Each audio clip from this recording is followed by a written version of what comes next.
ఇప్పుడు ఒక విషయం గుర్తుపెట్టుకోండి, నేను నీతిగా ఉండాలి, ఈ ఏడాదంతా నేను బాగుండాలి, నేను అబద్ధాలు ఆడకూడదు, దొంగతనాలు చేయకూడదు, ఏ మాట మాట్లాడకూడదు, అపవిత్రమైన చూపులు నాకు ఉండకూడదు, నేను ఉండాలి అనుకుంటే ఉండలేను.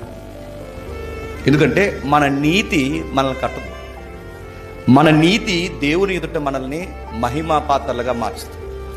రక్షణ జీవితం అనేది మనం చేసే క్రియలను బట్టి రాదు. మరి రక్షణ అనేది ఎలా వస్తుంది? అక్కడే ఉంది, కృపను బట్టి వస్తుంది.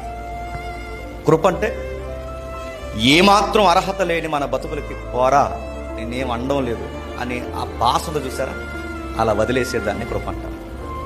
నిజానికి చావడానికి తప్ప 2025లో అడిగడానికి కాబట్టి మనకు అర్హత లేదు, అయినను ఇంకొక సంవత్సరం మనకి ఇచ్చాడంటే దాన్నే కృప అంటారు.